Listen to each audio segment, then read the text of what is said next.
Igor Peskanov, RT-TV channel. Thank you very much.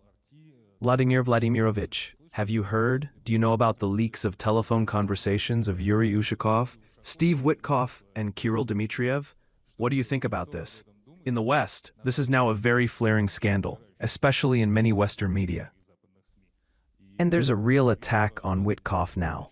What do you think about this? Thank you. You know, as for these leaks, these could be some fakes, maybe really intercepted conversations. Actually, this is a criminal punishment. To eavesdrop, in our case at least. Eavesdropping is not allowed.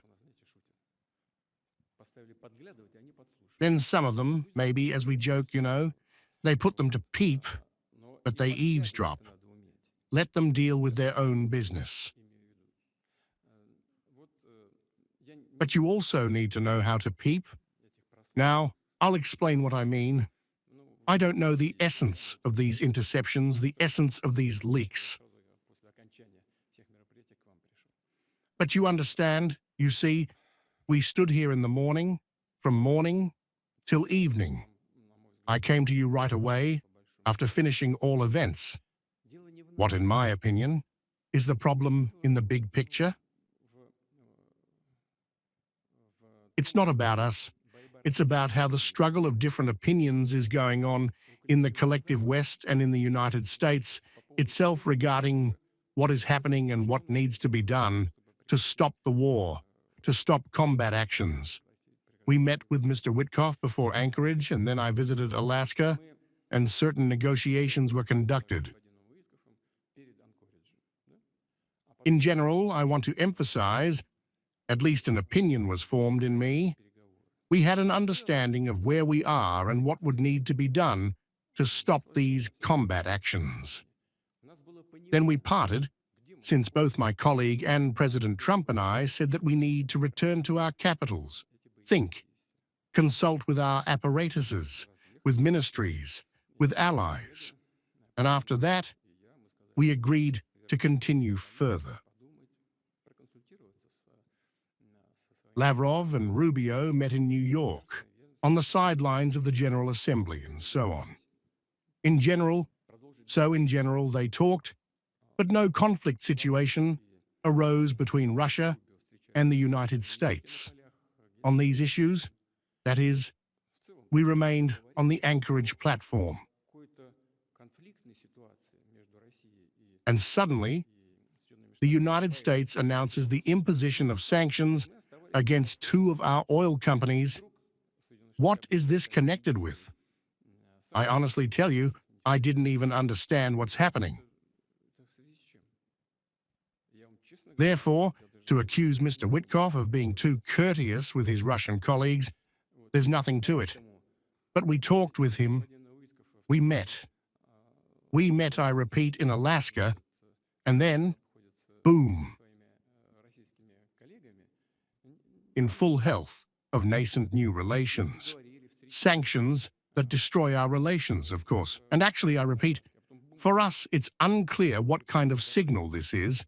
This is the first thing. Second, Mr. WITKOFF is going, apparently, to Moscow on President Trump's assignment to conduct negotiations with us. But it would probably be surprising if in conversations with Ushakov, he cursed us with profanity, said something extremely discourteous, and then came and tried to establish relations with us to improve his negotiating positions. But this is nonsense. I'm not even talking about the fact that Mr. WITKOFF apparently is an intelligent person. He must create some conditions for interpersonal communication. This is understandable. Well, and finally, most importantly, after all, I've known Mr. WITKOFF for several months, and his friendship with President Trump has been going on for many, many years, maybe decades. He is an American citizen, defends the position of his president and his country. Yes, we have dialogue. It's difficult. Yes, we conduct this dialogue without swearing and without spitting at each other, like intelligent people, but each defends his position. And Mr. Witkoff defends the position, I repeat, of the United States and the interests of the United States as he sees them, and as those people see them who delegate him for negotiations with Russia. These people are not only President Trump. It seems to me that these are also people from the military environment, from the diplomatic, from administrative bodies of the USA, in the broad sense of this word.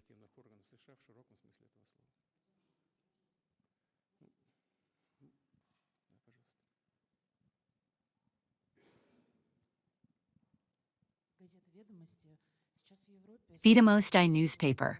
Now in Europe, talks about confiscating Russian assets have intensified again. I wanted to ask, what will Russia's response to this be? And do you agree with the words of Viktor Orban, Prime Minister of Hungary, who said that confiscation could lead to legal disputes, numerous lawsuits, and the collapse of the euro? Hungary is a member of the EU, and therefore the Prime Minister of one of the EU countries knows better how this could affect the European currency. It's clear that this will have negative consequences for the world financial system, because trust in the Eurozone will sharply decrease, will sharply fall. And against the background of difficulties in the economy, where the locomotive of the European economy, the German economy, has been in recession for the third year. This, of course, will be, it seems to me, a difficult test. The government of the Russian Federation, on my instruction, is developing a package of response measures in case this happens. And everyone is clear, everyone speaks directly about this, speaks directly that this would be theft of someone else's property. In this connection, of course, I have a question. Who teaches whom? Who teaches whom? Either the thieving top of Ukraine, which steals the money of its taxpayers and taxpayers of Western sponsors. We now know well about the corruption scandal in Kyiv. Either they learn this from Europeans, or Europeans learn from the Ukrainian top. In any case, both one and the other is theft. We relate to this accordingly and are preparing response measures. But what these are, the government will later make public if this happens.